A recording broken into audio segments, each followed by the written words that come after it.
en combate. Ahí me estás contando la historia de no una joven promesa, sino de un joven estrella que llegó de una empresa de diseño al pensamiento político, a hacerle discurso a un presidente. Yo creo que la muerte de las ideas en el PAN prácticamente se da con la muerte de mi padre, porque a partir de ese momento el PAN empieza a reciclar. Hubo mucha tolerancia en un principio, ¿por qué? Porque no era época electoral. Pero en cuanto de pronto empezamos a ver que seminarios sobre la ideología de género, y entonces ponían a hablar que el feminismo iba a destruir a la sociedad y a la familia tradicional porque iba a empoderar a las mujeres que ya no iban a ser madres y la especie se iba a extinguir. Mi hermano fue quien me dijo, estos temas no caben en el PAN. Así.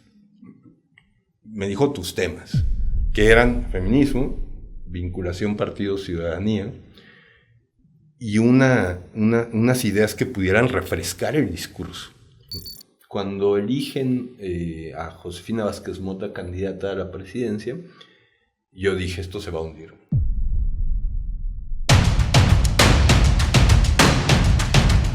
En combate por lo nuevo. Yo soy Gibran Ramírez Reyes y estamos aquí otra vez en combate por lo nuevo, en combate por nuevas ideas para este momento del país, por nuevas formas de hacer política para estos tiempos del siglo XXI que parecen solamente querer replicar viejos modelos salidos de manual de marketing político, de clientelismo electoral, etcétera, etcétera. En esta ocasión me acompaña Carlos Castillo y vamos a hablar de las coordenadas ideológicas que heredamos del siglo XX y que al parecer ya no nos funcionan muy bien. Bienvenido, Carlos. Muchísimas gracias, Gibran. Un gusto estar aquí en el podcast En Combate. Saludos al auditorio. Bueno, pues entremos en materia, pero primero hablemos de ti un poquito. ¿Qué tan pesado es llamarte Carlos Castillo, ser hijo de Castillo Peraza y hacer política? Mira, los homónimos son complejos siempre, ¿no? Y el cargar un nombre y un apellido, yo recuerdo, bueno, las primeras veces te decían, tienes unos zapatos muy grandes que llenaron. Y a mí siempre me pareció una metáfora, como bien mencionaste ahorita, anacrónica y ya obtusa. Cada quien trae sus zapatos. Sin embargo, uno carga con una serie de, digamos, tabús, de temas puestos en los que se espera que uno reaccione de cierto modo, en lo que se espera que uno opine de cierto modo, ¿no? E ir poco a poco rompiendo esas etiquetas que te van poniendo, esas losas que te van adjudicando a cargar, incluso esas culpas que quieren que pagues, ¿no? Es muy liberador, ¿no? Es muy enriquecedor, es un aprendizaje constante, pero lo que es siempre, Gibran, es una responsabilidad. Yo creo que uno tiene que, más allá del azar que esto implica, uno tiene que saber responder a un espacio, a un tiempo en el que le tocó vivir, en el que le tocó desarrollarse, y ahí es donde uno es capaz de construirse o no un nombre propio, con el riesgo de quedar a la sombra, ¿no? O de simplemente resultar pues alguien que decidió decir hasta aquí y tomó mi camino. Dices, cada quien tiene sus propios zapatos, pero de alguna manera tu papá fue el último ideólogo del Partido Acción Nacional, un hombre muy elocuente, muy querido no solamente por la derecha, sino también por la izquierda. Y pues tú te dedicas y te has dedicado en buena medida a trabajar con ideas políticas. Así es. Entonces parece que te hiciste unos zapatos más o menos parecidos.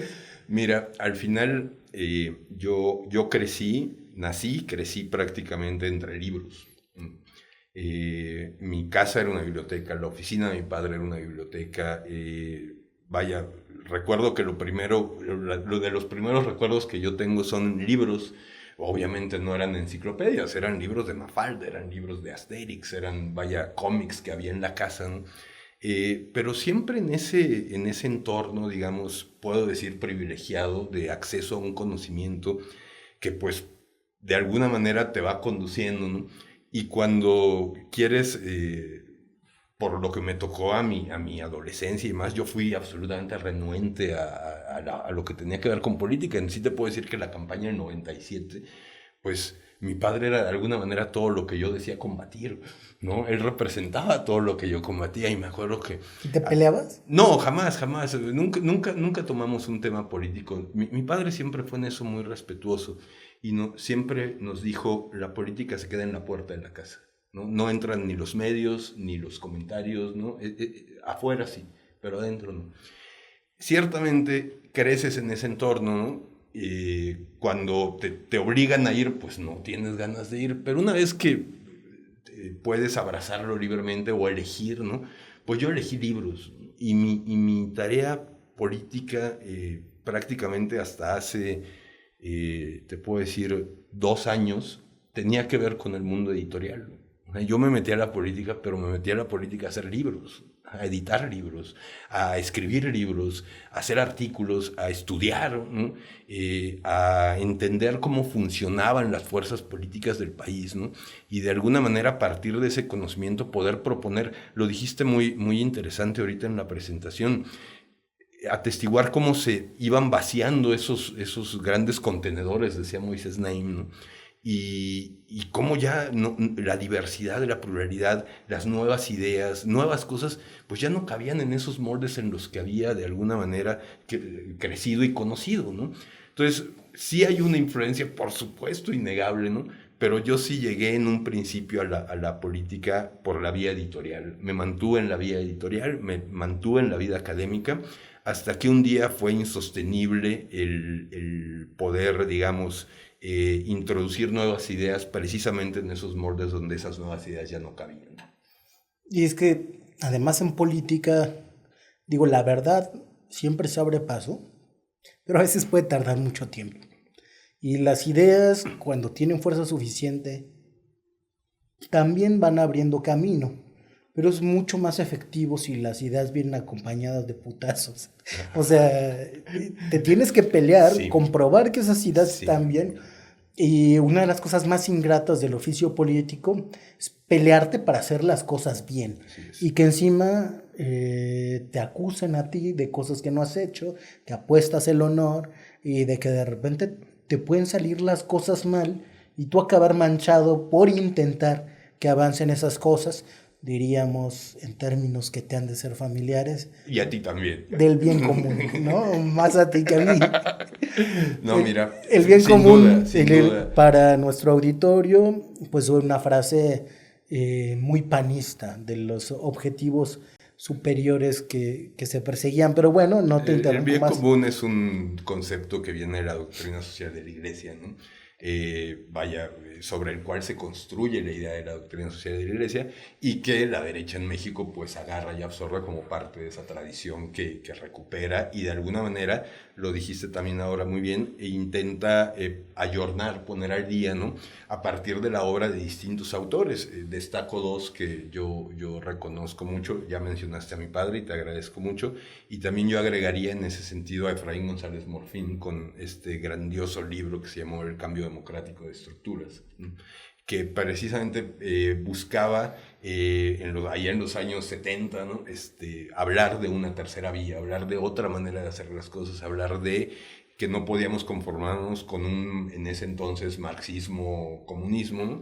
Y un liberalismo a la usanza norteamericana, ¿no? Buscaba un camino, digamos, que tomara lo mejor de ambas tradiciones, ¿no? Y propusiera una nueva idea a la luz de nuevos valores que serían precisamente los de la doctrina social de la Iglesia. ¿Y tú nunca tuviste la tentación del socialismo marxista? No, fíjate que a mí, por ejemplo, en eso mi padre era muy ducho, ¿no?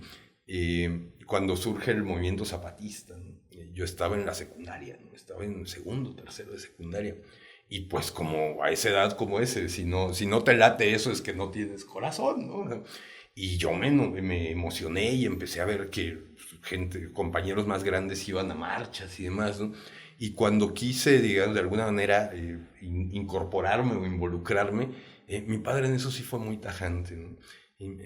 Lo que está pasando ahí, y fue lo que él me comentó, ¿no? Quienes están tomando ese movimiento desde la ciudad no tienen idea. Dice, muchas veces, y en algún boceto de novela que intentó escribir mi padre lo cuenta, ¿no?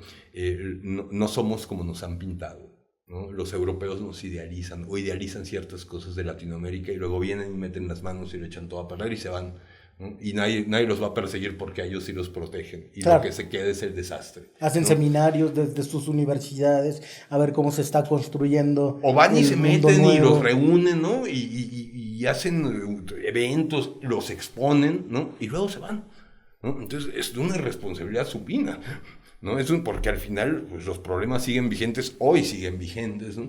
Entonces, bueno, ese fue un caso, digamos, paradójico, ¿no? De cómo ese impulso no era cortado, pero sí era de alguna manera encauzado, ¿no? Quién sabe hacia dónde en ese momento, pero en ese caso específico del zapatismo, para mí fue, oye, ten cuidado, nunca fue un no, ¿eh?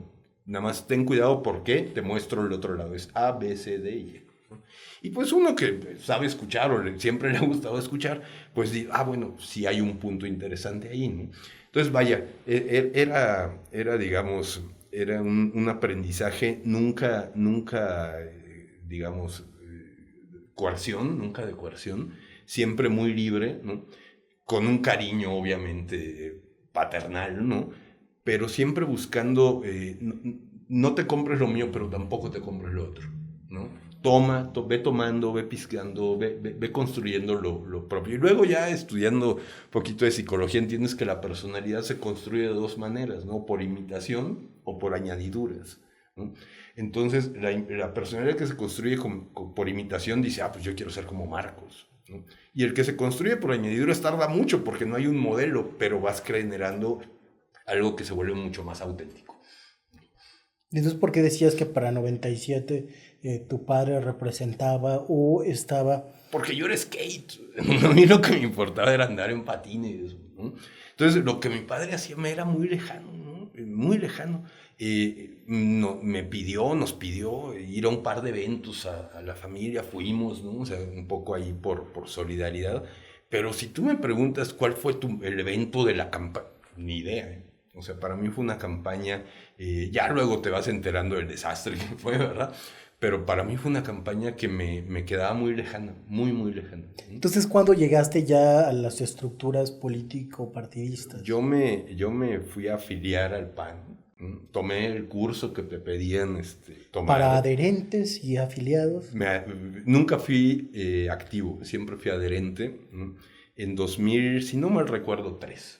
¿No? En 2003 dije, vamos a ver de qué se trata, ¿no? ¿Entusiasta del foxismo? No.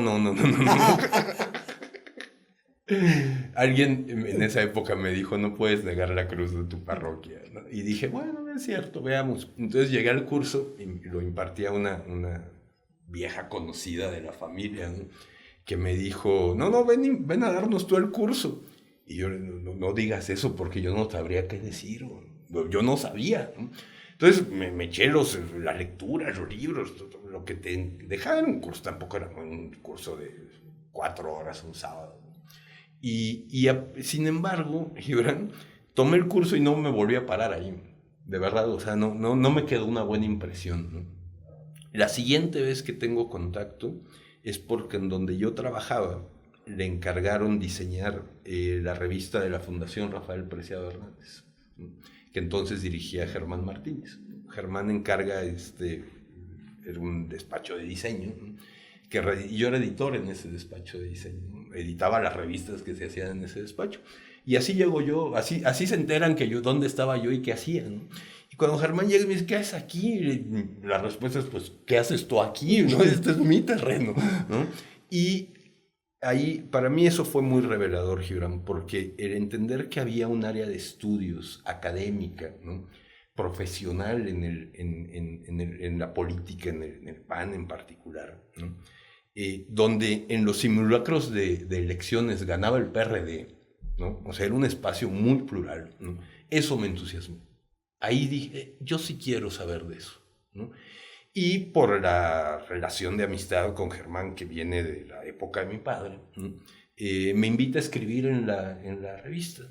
Pero yo en esa época, pues, me gustaba la literatura, ¿no? Entonces Le dije, sí, pero yo escribo de literatura, Germán. Bueno, ¿y de qué? Le digo, no, pues se cumple no sé qué aniversario de Marguerite Yourcenar, ¿no? La de las memorias de Adrián. Pues hazte un texto. Y así por la literatura yo fui entrando un poquito a poco, insisto, siempre con mucho recelo, ¿no? Hasta que un día ya estaba el siguiente director y me dice... ¿Quién era? Era Rogelio Carvajal. Ajá.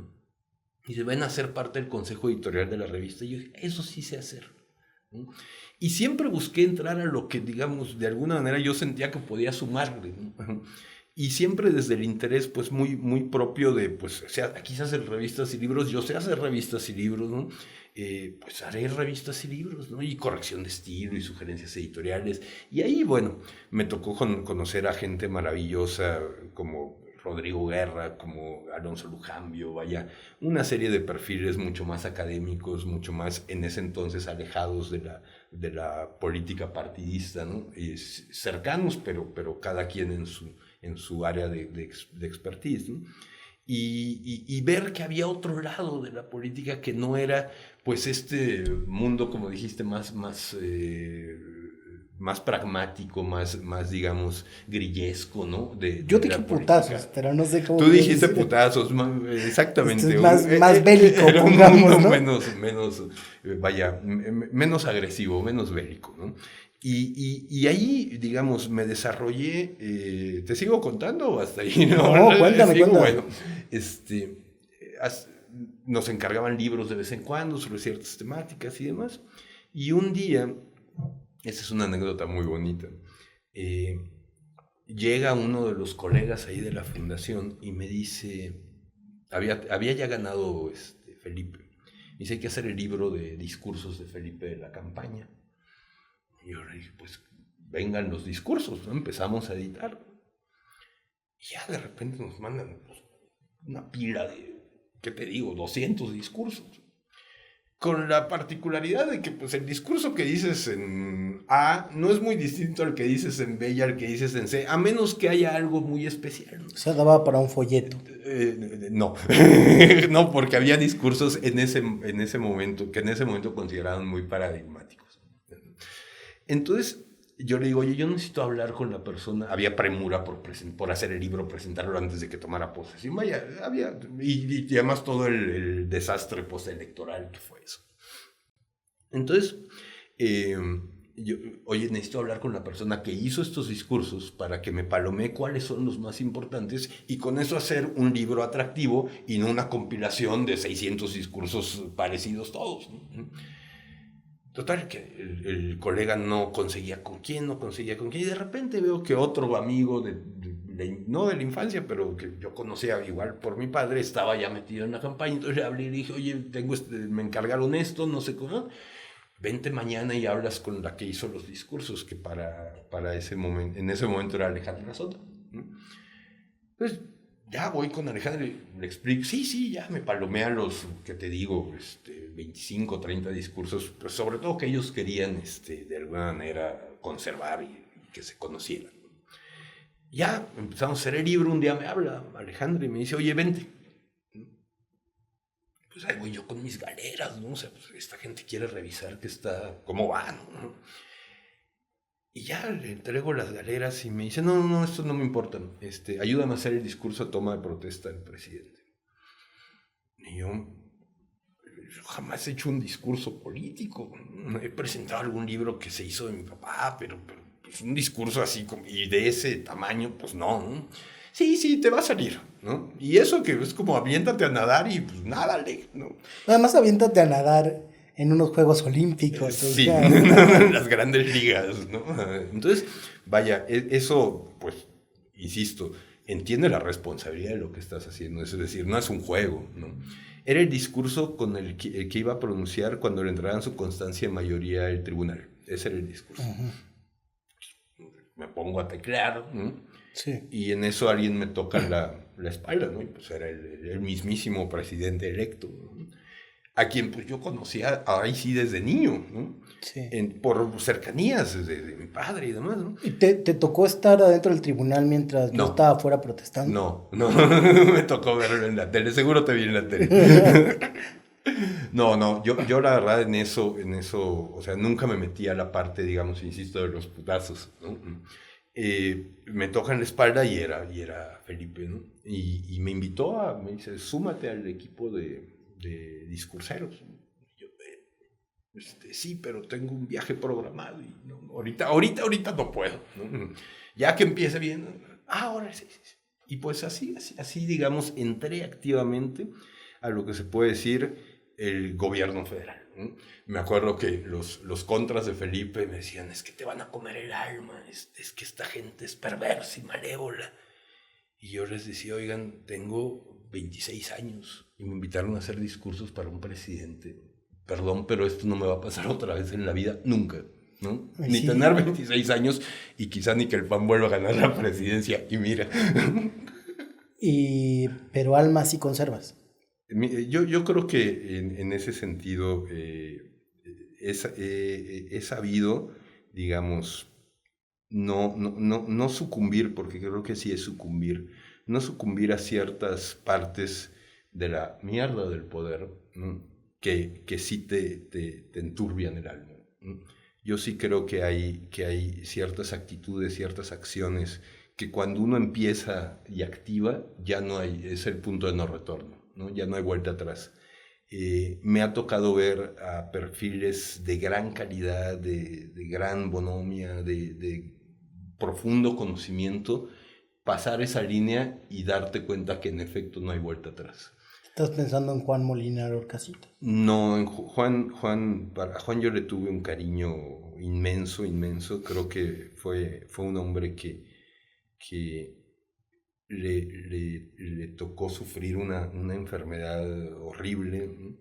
Y que fue sumamente generoso conmigo cuando el poquito tiempo que trabajé con él en la Fundación Preciado, cuando sus últimos años me tocó literal llegar a la fundación por querer trabajar con alguien como Juan Molinar. Me tocó verlo en su decadencia, me tocó dirigir su homenaje luctuoso en el Partido de Acción Nacional. A Juan yo le tuve un cariño porque Juan tuvo una confianza muy ciega en mí. Y cuando la gente confía en ti, algo mueve, ¿no? Claro. No voy a decir nombres, digamos, porque digamos, ahí los verán y ahí los seguirán viendo durante algunos años, ¿no? Pero sí es muy triste ver cuando un talento, una capacidad, una inteligencia, ¿no?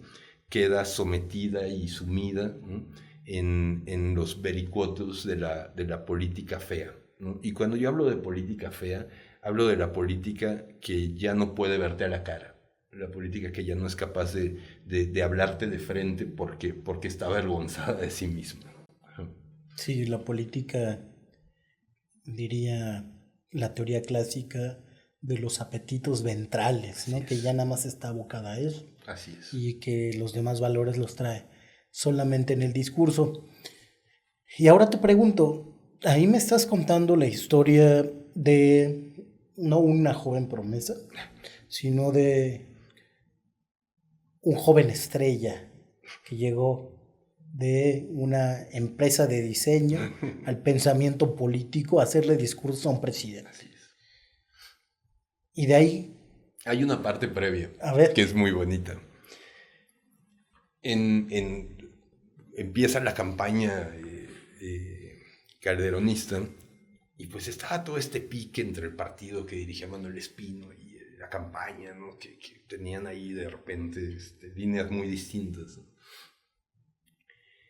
Y por parte del partido, ¿no? de las oficinas, de la estructura del partido, había una secretaría, no sé si todavía exista o si aún sirve para algo, pero que se llamaba Secretaría de Vinculación con la Sociedad. Y esa secretaría empezó a hacer unas mesas temáticas, ¿no? Con empresarios, con, ¿qué te digo?, gente de derechos humanos, con organizaciones medioambientales y demás. Y por alguna razón hicieron una de cultura, ¿no? O sea, esta es la mesa que va a generar la propuesta que el PAN le va a entregar a la casa de campaña sobre cultura, ¿no? Y en esa mesa, Gil, estaba, bueno, el decano era Eric del Castillo, ¿no? Y de ahí para abajo, ¿no? Y en algún momento alguien me llama, ¿no? no alguien, voy a decirlo con todo, Gerardo Priego, ¿no? Tabasqueño, en ese entonces a cargo de la Secretaría de Vinculación, y me dice, oye, necesito que me ayudes a trabajar en un grupo que nos está reuniendo para temas de cultura. Yo en ese entonces no estaba ya me había afiliado, pero no tenía nada que ver, digamos, con el PAN como PAN. Mi hermano sí, ¿no? Creo que le estaba ya cargando el portafolio a Krill en esa época. Y le digo, oye, Gerardo, te equivocaste, Castillo. El que está ahí en esos temas del PAN es mi hermano. Y voy a decir lo que me dijo así textual, ¿no? Y Gerardo no, yo quiero hablar con el inteligente. Oye, qué favor. Yo escribía tenía una columnita de cultura en la Crónica de Hoy, los martes y los jueves, donde escribía de libros. Es que está cabrón el fetiche de la letra impresa. Sí, sí. Ahí publicas algo en sabe. letra impresa. Sí. No sabe. Bueno, empiezo a ir a estas mesas, ¿no? Y pues como cualquier comisión, ¿no? O sea, si quieres que algo no pase, mándalo a una comisión. Todo el mundo hablaba, y de repente oías a fulanito artista o a fulanito compositor, etcétera, ¿no? El grupo que estaba ahí. Y yo me aburría horrores, porque era un duelo de egos, ¿no? Y yo tomaba nota. ¿Yo qué le voy a enseñar a esta gente? Tomaba nota. Y como después de 5 o 6 reuniones, ya aburrido yo, una noche de insomnio así, dije, voy a hacer una propuesta de cultura. No para que, no, o sea, pues por aprovechar mis notas, llevaba ya casi un cuaderno de notas, ¿no? Y ya me puse a hacer una propuesta, salió una cosita de, ¿qué te digo?, 20 páginas, ¿no? Nada demasiado profesional, o así lo vi yo. Entonces le hablé a este compañero, a Gerardo, y le dije, oye, Gerardo, yo no sé qué va a pasar, ¿no? Ni cómo le van a hacer, pero yo hice una propuesta. ¿Qué te parece si en vez de seguir discutiendo abstracciones, ¿no? Discutimos esto aunque sea para deshacerlo, ¿no? Pero ya poder trabajar sobre algo real, ¿no? Sí, vente, pero obviamente nadie, o sea, ¿cómo es? En boca cerrada no entran comisiones, ¿no? Entonces, sí, está muy bien, sí, creo que ni la leyeron, por supuesto, ¿no? Ni aquí, ni allá, ni en ninguna parte del proceso. Ya no supe si esa fue la propuesta final que quedó, ¿no? Pero en algún momento recibí una linda nota de Ernesto Cordero con un folletín, no era un folleto, era un booklet con una propuesta de cultura de la campaña del Calderón. Y, mira que ya me dio mucha pereza cotejar. Y demás. Bueno, pero al parecer ahí quedó. Bueno, vamos a ir a un corte y vamos seguimos corte. con Gracias, esta Gibran. conversación. Seguimos aquí en Combate por lo Nuevo. Qué bueno que sigue aquí en Combate por lo Nuevo con Carlos Castillo, que nos está contando de sus andares en política. Vamos a llegar al final a la importancia de la discusión de las ideas políticas, pero ahora estábamos hablando de cómo realmente ante una discusión, pues no simulada, pero sí dispersa y desestructurada, a veces es el secretario técnico de la comisión el que termina decidiendo el todo. que lleva la mano, ¿no? Así Porque es el que tomó nota, ¿no? Mira, sí, en efecto esa fue de alguna forma mi entrada a la actividad, digamos, partidista como tal, ¿no? Duró poco en el sentido de que rápido se dio el salto hacia el trabajo del gobierno, ¿no? En donde estuve un par de años. Dice al gobierno, pero en realidad quiere decir a los pinos o a la cúspide del poder, usted póngale, pero no es que se fue a una oficinita. Así, ahora que Los Pinos está abierto, es la Casa Lázaro Cárdenas. Ayer, la primerita, si entra usted por ahí, por el Metro Constituyentes. Un trabajo muy intenso, muy agotador, muy exhaustivo, muy demandante, ¿no? Y en esa época, pues, yo publicaba en varias revistas, publicaba en periódicos, ¿no? Dejas de hacer todo eso, ¿no? Porque, vaya, yo lo hice por un tema ético en primer lugar, porque cuando tienes acceso a la información que tienes acceso en esos espacios, de repente puede ser hasta inconsciente el tomar información para una buena columna, ¿no? Entonces decidí centrarme solamente en eso. Estuve ahí un par de años más o menos. Me salí así harto, digamos, ¿De Felipe Calderón? de una estrategia que era monotemática. A mí el monotematismo me resultaba destructivo, ¿no? Como creo que lo acabó siendo. Destructivo discursivamente, ¿no? ¿Del discurso securitista? Del discurso de la seguridad. Creo que cuando todo va enfocado y cualquier evento, el día de la enfermera, tiene que referir ¿no? La guerra, cuando el día del bombero tiene que referir, ¿no? Perdón, pero eso a mí me empezó a resultar bastante desagradable. No entendía qué tenía que hacer, sin embargo estaba ahí, ¿no? ¿El gobierno de Felipe Calderón significó la muerte de las ideas políticas en el PAN? Yo no creo que el gobierno de Felipe sí haya representado la muerte de las ideas en el PAN. Yo creo que la muerte de las ideas en el PAN prácticamente se da con la muerte de mi padre, porque a partir de ese momento el PAN empieza a reciclar. Es decir, te puedo decir que la última idea original que yo leí en los documentos o en los trabajos que hacía el Partido de Acción Nacional tenía que ver con este concepto que mi padre desarrolló en un texto que me parece publicó en Nexos, en el que confrontaba los términos globalización y mundialización, y decía por qué estaba mal usar globalización, ya que globalización implicaba un globo, y un globo estaba vacío de humanos, y el mundo, en cambio, era un concepto, mundialización, que incluía al globo y a las personas. Entonces, en ese sentido, mi padre decía, ojo, porque vamos a empezar a deshumanizar nuestra globalización si no incluimos en ella a las personas, ¿no?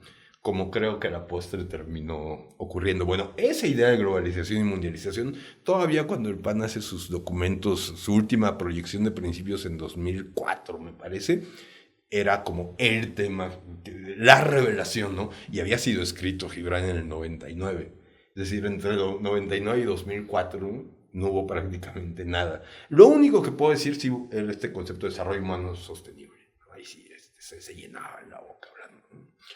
Sin mucha idea de fondo, pero vaya, creo que sí mueren esas ideas a partir de que Castillo Peraza ya no hubo quien tomara esa estafeta, ¿no?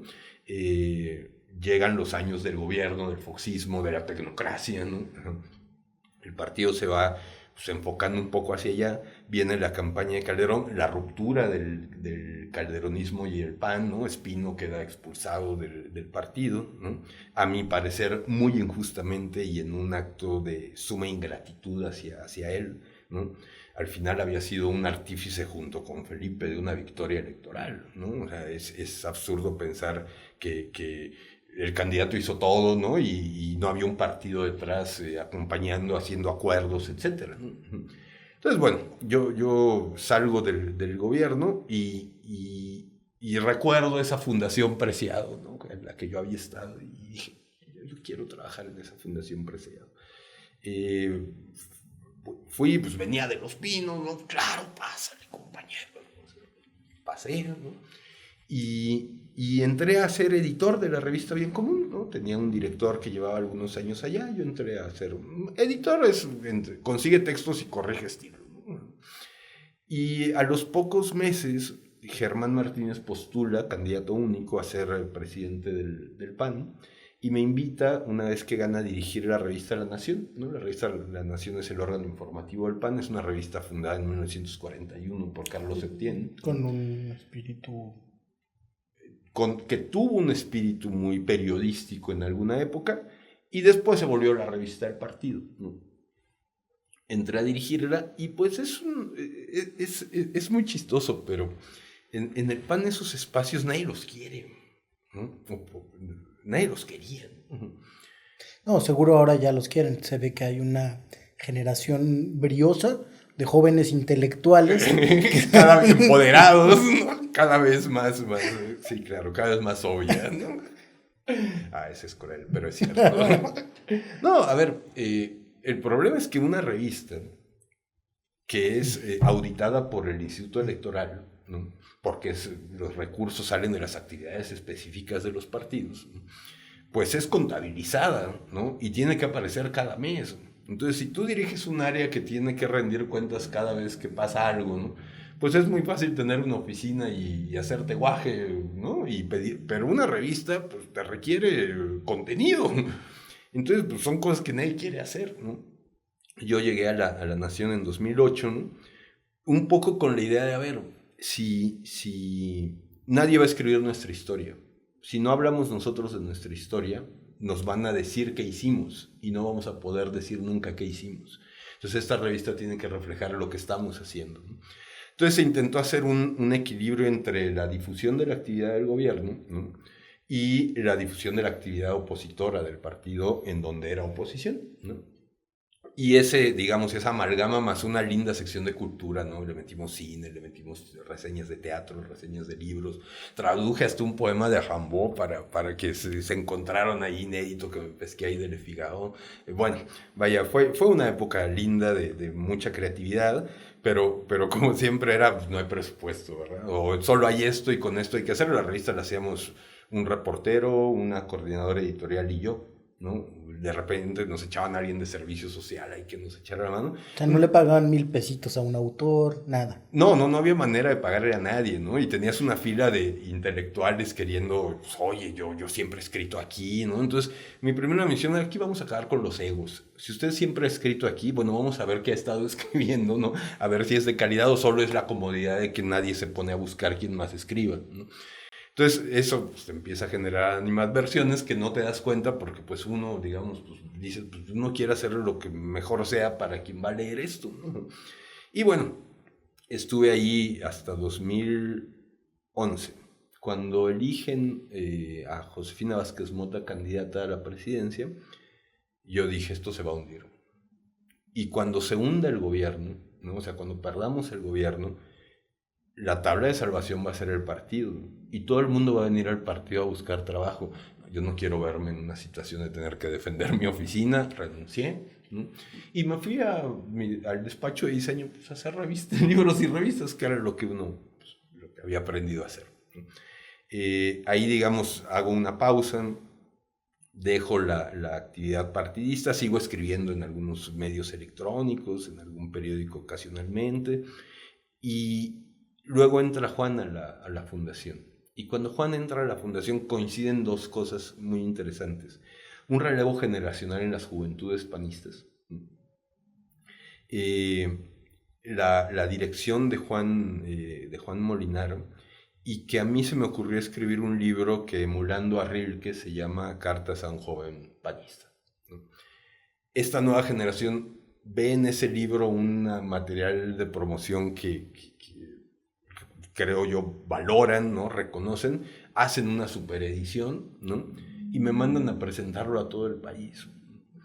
Y esa es la primera vez, Gibran, que yo de verdad sentí que estaba haciendo algo, digamos, políticamente para un partido, ¿no? Lo anterior había sido para mí meramente editorial, ¿no? Es decir, edita el libro que alguien más hizo, ¿no? Dirige o edita la revista que alguien más dirige, y dirige la revista de un partido que te da los contenidos digamos, para llenarla, ¿no? O a los discursos de un señor. O a los discursos de un señor sobre ciertos lineamientos y ciertas temáticas, ¿no? Pero cuando por primera vez sentí que estaba aportando algo a la política, digamos, fue en esa, digamos, gira, por llamarlo de algún modo.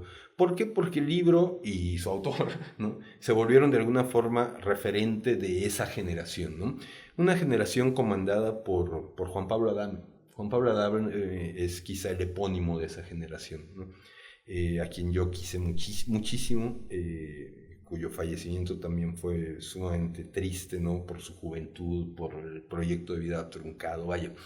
Y con ese grupo, ¿no? Ese grupo de repente tomó la sala de mi casa como meeting point, ¿no? O sea, era como el cuarto, no de guerra, pero sí el cuarto, ¿no?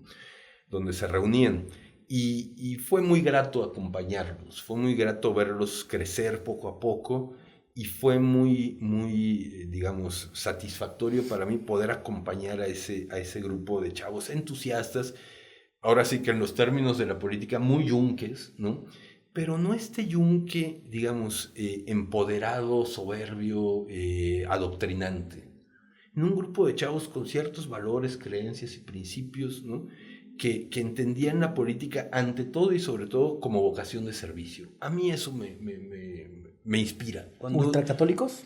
¿Cómo? ¿Ultracatólicos? Pues mira, yo nunca he sido ultracatólico, yo soy católico de porque me bautizaron. Bueno, ¿no? pero tampoco ha sido yunque, nunca. No, tampoco menos. ¿no?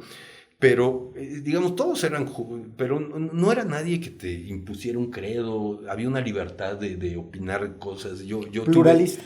Bastante pluralista y muy tolerante, ¿no? O sea, había yunques y yonkis también. Más yunques que yonkis, pero también se colaron los yonkis, ¿no? Y bueno, está muy bueno, ¿no? Yunques y yonkis. Los acompañé, me tomaron buena estima y yo empecé a desarrollar ya una actividad académica dentro de la fundación con una serie a ver, empezaron, por ejemplo, fue la primera vez, poquito después, que ganan los primeros independientes. Y en el PAN estaban vueltos. ¿Qué pasó? ¿Por qué? Porque pues obviamente ganaron en lugares donde ganaba el PAN, ¿no? Y yo hice una conferencia igual, emulando literatura, te digo, en busca del ciudadano perdido, ¿no? Emulando un poco al Proust con En busca del tiempo perdido. Entonces hice una conferencia que analizaba el fenómeno de los independientes y concluía la hipótesis de que la candidatura independiente a quien más votos le iba a quitar en ese momento y en el futuro iba a ser al PAN, ¿no? Por el perfil. Que ¿no? era el Kumamotazo. Era el Kumamotazo, era Manuel Cloutier en Sinaloa, era alguien en Nuevo León, no me acuerdo. Creo que el Bronco, Nuevo León. Sí, el Bronco, claro. Y la tesis era, y bueno, en alguno, yo estaba, fue un paper primero, entonces, o un ensayo, no me acuerdo. Entonces, ya publiqué en Facebook la foto de la pantalla de la compu, ¿no? Con el título de la conferencia, ¿no? Y le puse algo así como próximamente, ¿no? Ya sabes, el teaser. Y de repente me escribe alguien me acuerdo mucho de Saltillo, en esa época el PAN gobernaba Saltillo. Me dice, oye, ven a dar esa conferencia aquí. Bueno, ¿no? Y fue mi primera conferencia. Estaba el alcalde de Saltillo en ese. Yo llevaba me ponía tan nervioso, ¿no? que llevaba la conferencia escrita y no me separaba del guión que llevaba escrito. Es más, hasta llevaba en negrita así como entra chiste. ¿No? O sea, como aquí hay que poner un chiste. Y poco a poco, bueno, ese esfuerzo, año con año fui sacando un tema, digamos, desde lo académico, ¿no? hacia el partido, ¿no? Para generar discusión pública y meter nuevos temas, ¿no? Ahí hablamos por primera vez en el PAN de populismo, ¿no? Ahí hablamos por primera vez en el PAN de la necesidad de una nueva vinculación entre ciudadanía, sociedad civil y partidos, ¿no? Fueron temas que fueron muy, muy socorridos y muy demandados, ¿no? Todo iba bien, fantástico, ¿no? Todavía hice un par de libros más, ¿no? Uno donde recopilaba las entrevistas con los funcionarios públicos panistas del gobierno calderonista, ¿no? Suena al ascenso no estridente, sino hasta facilitado, de un ideólogo de partido. Era la intención, no buscada, como bien dices, porque tampoco te puedo decir que yo me veía como tal, ¿no? Yo sentía que estaba aportando temas de discusión, temas que refrescaban el debate interno partidista, ¿no? Cuando había campañas nadie me buscaba, porque a mí yo no hablaba de que yo sabía que en campañas ya hizo, ¿no? Lo que hiciste ahí se va a poner a prueba, ¿no? O sea, pero ahí yo no me metí, ¿no? En campañas nunca me metí. Hasta que por petición de las chavas del PAN, ¿no?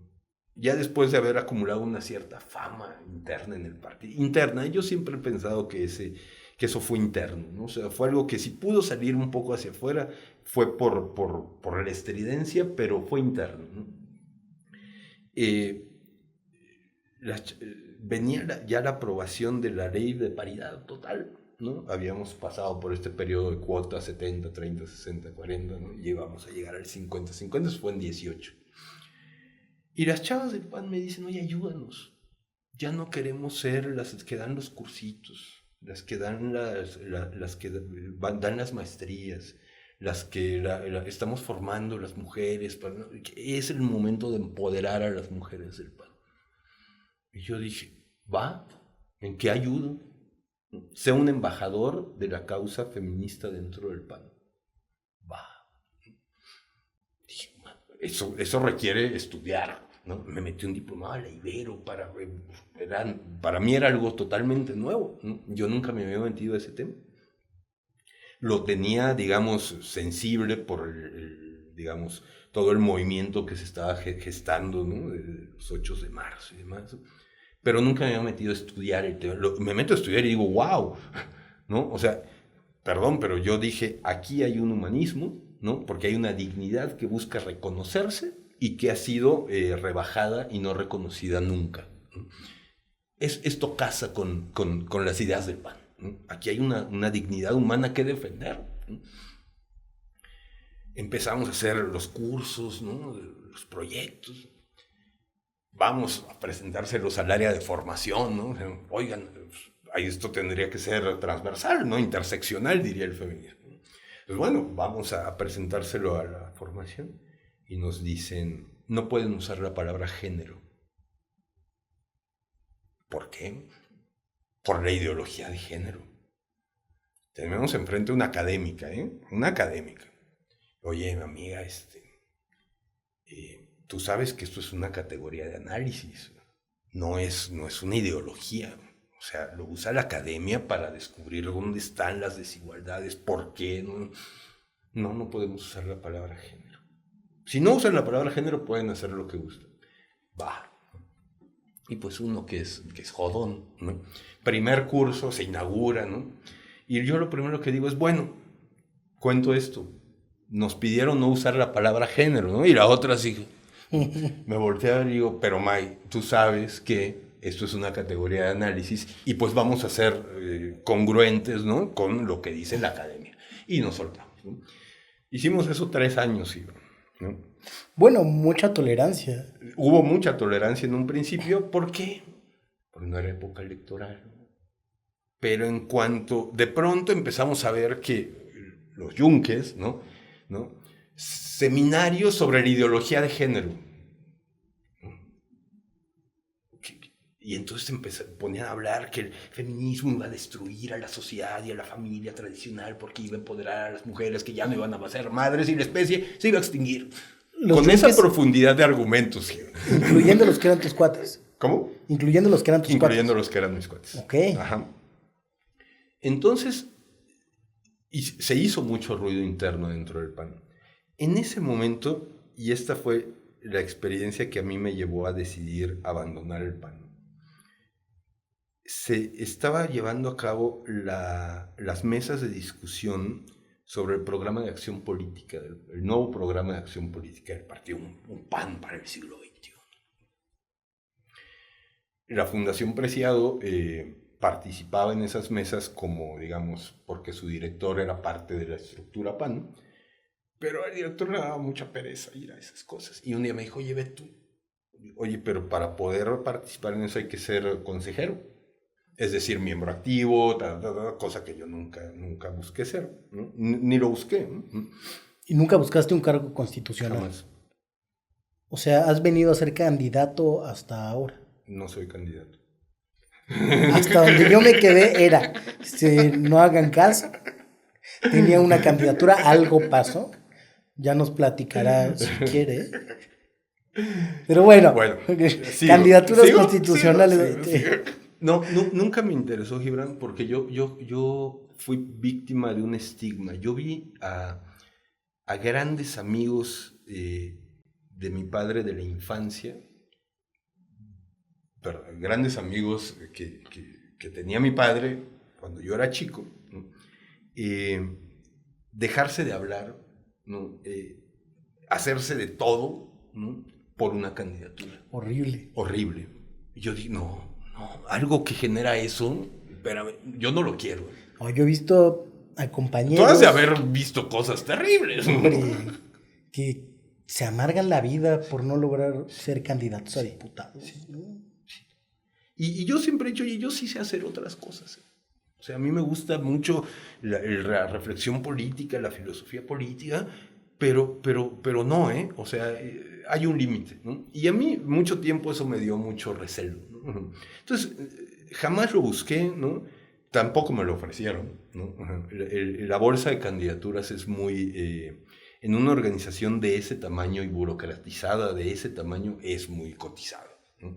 Entonces, ¿por qué te dejan hacer? Porque no eres un peligro, ¿no? Hasta que las ideas se vuelven un peligro, ¿no? Salimos con nuestros temas feministas, ¿no? Teoría de género, perspectiva de género, cómo hacer este análisis, cómo incluir esto, por qué esto casa con el humanismo, ¿no? ¿Por qué hay una vinculación clara, ¿no? ¿Por qué defender la dignidad? Todo esto que ya te... ¿Y ahí no tuviste la duda de si el que estaba fuera del lugar eras tú? Todavía no. No, todavía no. ¿Por qué? Porque yo sí creía en este discurso que era capaz, o que fue capaz en su momento, de integrar las ideas, los análisis de la perspectiva de género a la doctrina humanista. Es más, te puedo decir que generamos un libro que se llamó Elementos para un feminismo humanista, donde se deconstruía el concepto de persona humana para ver por qué la construcción de este concepto había sido patriarcal, ¿no? Es decir, se había hecho imagen y semejanza de los hombres, ¿no? Y cómo había excluido el concepto persona humana en su formulación a las mujeres, ¿no? Y las consecuencias que eso estaba teniendo en partidos, ¿no? De todo el espectro político de derecha, en toda Latinoamérica. Es una discusión en el fondo teológica. Filosófica. Al final es un tema filosófico. ¿Por qué? Porque el concepto de persona humana, pues no es de la teología. Pues es que es la distinción sobre la persona divina. Así, no. O sea, digamos en el pan. A ver, sí. Persona humana en contraposición a la persona individualista del liberalismo. Es decir, la persona humana solo se desarrolla en sociedad, ¿no? Solo puede crecer en la medida en que a través de la solidaridad y la subsidiariedad construye el bien común, ¿no? Ese es, digamos, el concepto de persona humana del pan, ¿no? Yo creo que estás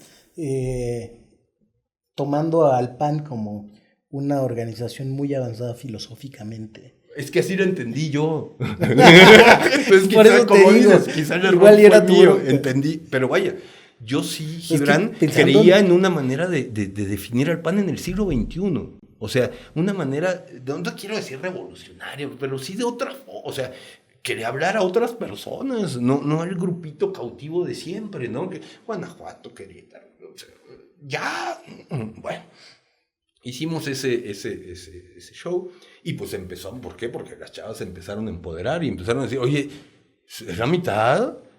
Todo ese presupuesto es para mí, ¿no? O sea, el poder, o sea, el poder además ganado a pulso, ¿no? Entonces, esto empieza a mover, viene la época de definir candidaturas, la elección intermedia, y el comité del PAN dice, basta. No, esto ya no. ¿No? Vienen estas mesas de ¿Quién dice esto ya no? Así, ¿quién está la última palabra? A mí me lo dijo mi hermano. Mi hermano fue quien me dijo, estos temas no caben en el PAN. Me dijo tus temas, que eran feminismo, vinculación partido-ciudadanía y unas ideas que pudieran refrescar el discurso. Pluralismo. Para mí el gran reto de la política del siglo XXI es el pluralismo. Al final para mí era eso. Entonces, bueno, vienen estas mesas para rehacer el documento programático del PAN, ¿no? Voy yo en sustitución, tengo voz, pero no voto, ¿no? Voy con las amigas de las mujeres del PAN que también tenían ahí su espacio, ¿no? Y éramos 3 contra 15. ¿No? Primera gran discusión. ¿Se va a usar el lenguaje incluyente? ¿Por qué discutimos eso? Pues sí, ¿no? Porque ya está, así tiene que ser. No, es que estamos... eso no viene en el diccionario, ¿no? Ok, está bien. Nos dan un primer borrador. Lo tengo de memoria, Gibran, porque así de choqueante fue. Para el Partido de Acción Nacional, la familia será la unión libre entre un hombre y una mujer con fines procreativos. No. No pueden definirlo así, ¿no? O sea, no, es que nuestro voto, su voto no son familias felices, ¿eh? ¿No? Su voto son familias conflictuadas, rotas, ¿no? O sea, son realidades, son verdades, es gente real. Bueno, en ese grupo que estaba ahí, quien conducía ese grupo, infiltró a un chao, no me acuerdo cómo se llamaba, un beligerante, así como el Mendieta, ¿no? Pero de la derecha. Okay. Un box, ¿no? Un gritoncillo. Que además empezaba a sacar de una mesa cerrada las discusiones, ¿no? Y a ponerlas en Twitter, ¿no?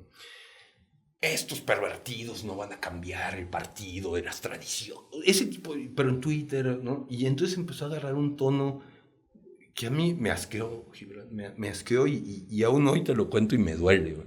Porque se metieron con mi familia, se metieron con las familias de quienes estábamos ahí, vaya, muy desagradable. Este golpeteo bajo y viril de la derecha chafilla, ¿no?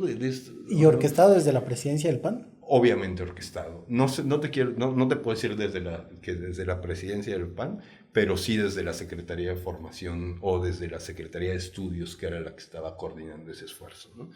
Al final ese documento acabó en un desastre, no te puedo decir ni en qué acabó, porque ya ahora sí que ni me quedé a verlo, ¿no?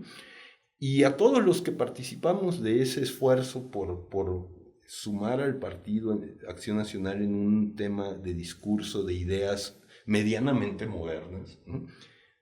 Pues o nos vetaron, o nos quitaron, Vaya, lo último que yo supe, Gibran, fue ¿qué te puedo decir? 15 años de libros editados desaparecieron de las páginas de la fundación, hoy no hay nada, ¿no? Cosas maravillosas, ¿no? Entrevistas con los actores en ese entonces aún vivos de Chihuahua 86, ¿no? O sea, de Baja California. Vaya, o sea, le dimos a la fundación y con ello al partido un área editorial que se dedicó a dos cosas: a recuperar lo histórico, ¿no? La microhistoria, ¿no? ¿Qué había pasado en los estados? Porque tenemos la gran historia de los próceres, pero ¿qué pasó en recuperar esa microhistoria por primera parte y tratar de sumar nuevas plumas, nuevas ideas, ¿no? Un desastre. En ese momento yo digo, aquí no hay nada más que hacer, ¿no? Y literal, pues no es dar un paso atrás, es dar un paso a un lado, ¿no? Me alejé de la actividad partidista, ya no quise, a raíz de este comentario de pues, tus temas ya no nos interesan, digo, pues entonces yo ya no tengo nada que hacer acá, ¿no? Y pues, de nuevo, pues te vas a hacer lo que sabes, ¿no? Y en eso llegó Juan Zavala y me dijo, oye, vente. Y para mí en el momento en el que él me lo pide por primera vez, digamos, yo no quería saltar de un lado a otro, ¿no? No se me hacía que uno fuera a estar contento con esa decisión, ¿no? Pero ahora estamos aquí. Y aquí estamos. Y por ahora ahí la vamos a dejar. Stop. Gracias a usted por haber estado en otro episodio de En Combate. Y no tenga duda de que vamos a seguir hablando con Carlos Castillo, muy probablemente la próxima semana. Hasta pronto. Gracias, Carlos. Gracias, Gibran. Un gusto.